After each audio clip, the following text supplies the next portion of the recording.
Here's my bass technique video. People have been requesting this video in the comments, on Instagram, my students, my friends. Hopefully I can cover literally everything you need to know about bass drum stuff in one place. Quick disclaimer that this video outlines my technique and approach. Everything said in this video is the way that I do things, and probably a lot of other people as well. Know that there isn't one correct way to do anything. Alright, let's jump in. Alright, first things first, we don't want to get into all this technique stuff without your pedal being set up in a way that actually works. The smallest little adjustments on this thing can completely change the way that it feels to play. So let's quickly talk about the three parameters of adjustments here. The first adjustment is our beater height. The height of the beater changes two things. The first is kind of obvious. It's like where the beater is striking the drum, right? You don't necessarily have to have your beater strike the center of the drum. You can. That's a good spot to hit it. The second thing that your beater height changes is how much weight you're swinging. More height means more weight. Less height means less weight. So if you have no weight on the end of your beater, a lot of the technique concepts we're going to talk about with rebound kind of go away. However, with less height, you can get more direct control and less volume. Inversely, a higher beater with more height gives you more volume, more rebound, but less direct control. So there's a balance between finding the height to hit your drum in a spot that you like, as well as finding a height that feels good for you. And like, you can get weights for your beater, so you can have more weight at the top with a shorter beater if you want to. But I recommend, if you're new to this, just setting up your beater to hit the middle of the drum and figuring that out first before you make any adjustments. The second adjustment is the angle that your beater sits at. And think of it like playing with sticks. Like, the farther you are away from the drum, the more distance you have to travel, which can give you more speed, more velocity, and more volume. Too close to the head and you don't get as much velocity or rebound. Too far from the head, you'll get way too much velocity and way too much time for rebound. Some people like their beaters way out, and that's fine. Some people like their beaters pretty close, and that's fine. Whatever works for you. What I do, and what I recommend for you if you're new to this, is to set your beater up at about a 45-degree angle. The last and most important parameter is the spring tension. Don't overthink this. A lot of people overthink this. The idea with the spring tension is resistance on the way down and rebound assist on the way back. If the tension's really high, you'll have to work really hard to get the pedal to move with you, but the rebound will be a lot faster. If your tension's low, you'll get a more natural and controlled feel. The pedal becomes more sensitive, but you won't get as much rebound assist on the way back. Higher tension does not mean higher speed, and lower tension does not mean more work. Again, what works for you is what works for you. But if you're new to this, I recommend starting out straight out of the box, medium tension. Response looks kind of like this. I generally set my tension low because I like to use my technique for a lot of the control, working with the spring instead of relying on it. So there's sometimes a fourth adjustment you can make. Like, some pedals you can control the height of the footboard. Honestly, I have no idea what that would even be good for. Like, I've never adjusted it. In my opinion, you don't really need to do anything with that, but do what you want. Find what you like. Now let's talk about your posture to make sure that your body's set up to use this technique in the most efficient and ergonomic way possible. Also, to prevent injuring yourself in the long run. So you don't want to sit too close or too far away from the drum set. If you have to reach for the pedals, or if you find yourself leaning forward, or if maybe you're on the edge of your seat, you're sitting too far away. Also, if our seat is too high or too low, we're not going to have the correct angles in our body to use this stuff efficiently. And pretty much we just want to avoid anything that will cause tension anywhere on our body. Your ankles, your hips, and your back are the places you want to look out for the most with this. All right, now let's get into an overall technique that we're going to be referencing throughout all these different topics. Burying the beater and not burying the beater. So first, know that there isn't one right answer to this. These are two different approaches that serve different purposes, and you want to be able to do both. So burying the beater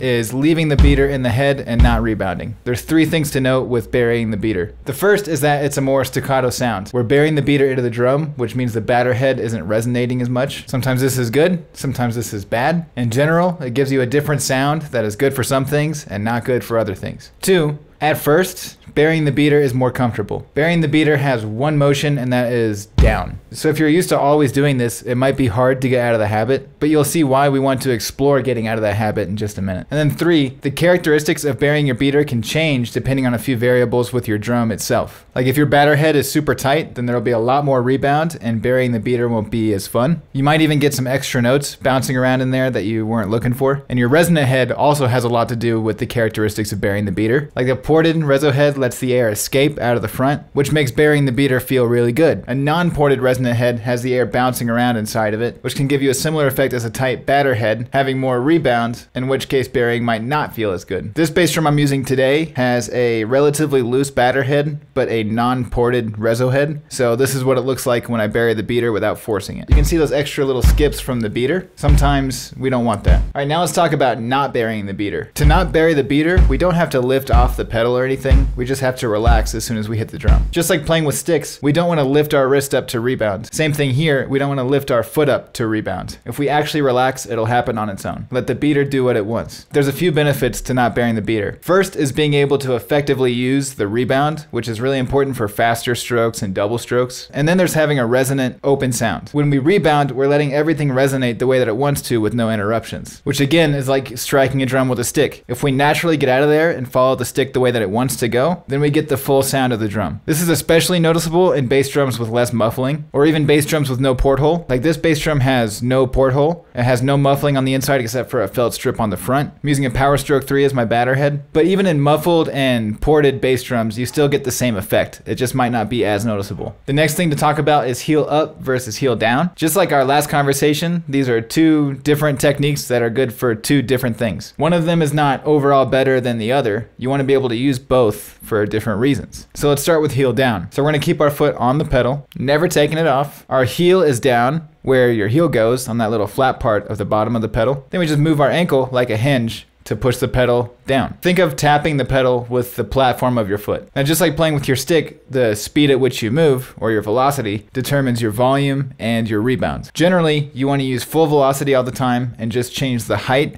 or the distance you're traveling for the volume. But like anything else, there's nuances with touch depending on your situation. But either way, that's the idea. It's kind of just like tapping your toe. Again, just make sure that we don't take our foot off the pedal. We don't want to slap the pedal. We're working with the rebound of the drum as well as the spring, and we can bury the beater or not bury the beater this way. So heel down is not as powerful as heel up, but it's more relaxed. It's great for lower dynamics and control. You can still do everything with your heel down. You can get your doubles out. It's just a different feel. So your setup, your potential energy position, activates the muscles on the front of your leg more, because those are the muscles that when contracted lift your foot up. And then when I actually strike the drum, I'm activating my calf muscle, pulling my foot down to move the pedal. With this in mind, you don't want to always sit here like ready to strike the drum. When you're not playing, or if you have a long time with no bass drum, you can relax your muscles a little bit, even if it pushes the pedal down slightly, just so you're not sitting there with your muscle tensed up for a long period of time. All right, so heel up has a lot more nuance. For heel up, we want to float our heel off the pedal, leaving our platform, or like the balls of your feet, on the pedal. Your platform will pretty much never leave the pedal unless you're moving to a different zone. This way, our input will always move the beater instead of hitting the pedal and then moving the beater. We want it to all be connected. So from here, we don't want our heel to be too high. So if this is the pedal and my platform is on the pedal, I want my heel to be pretty parallel to the ground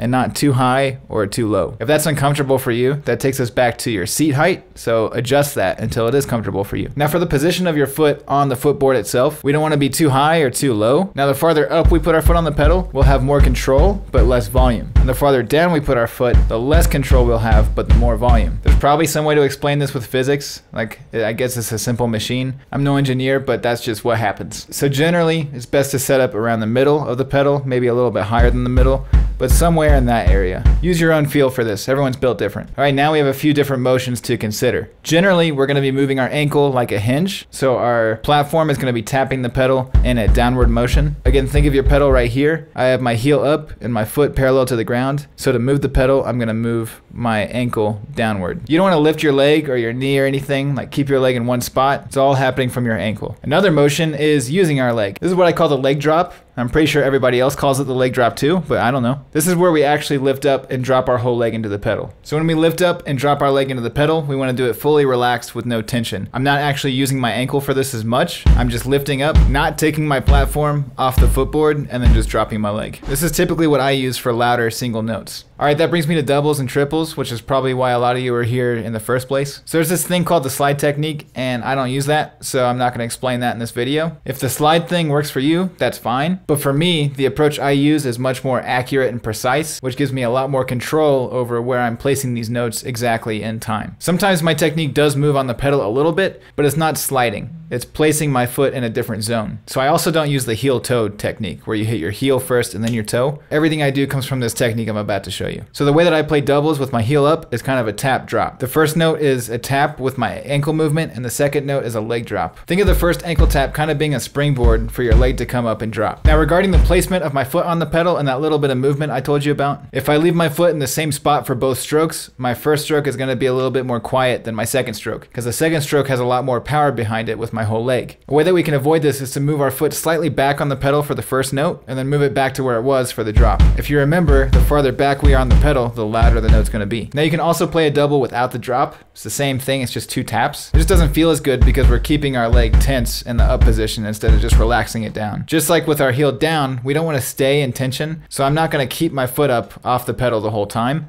When I'm not playing, I just relax the whole thing. Here you really want to work with the rebound from the beater and with the spring. So make sure you aren't holding any tension in your leg or controlling the movement of the beater too much. Just let it rebound and relax. Again, just like with your stick, try to only apply energy on the way down and let physics do the rest. So to get 3s or 4s out of the drum, it's kind of the same thing, except you do 2 taps and then a down. Tap, tap, down. So I'm using my ankle for the first 2 notes and then I'm dropping my leg.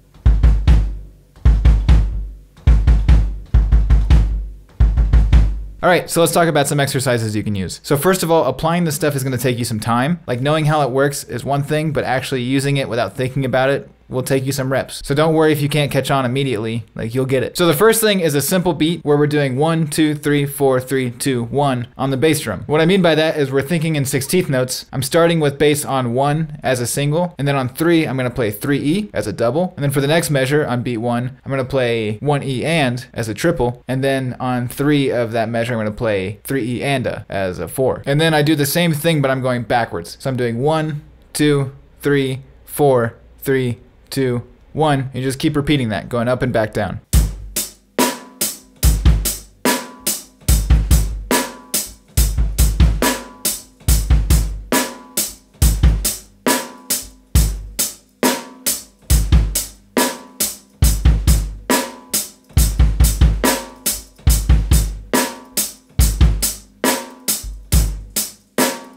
All right, then the next exercise is just a diddle trade. That sounds weird, but I'm gonna play a diddle on my right hand and I'm gonna play a diddle on my bass drum. So I'm kind of splitting 16th notes, doing 1E on my hand and then anda on my foot. We can throw a snare drum in there also. I'll put snare on 3.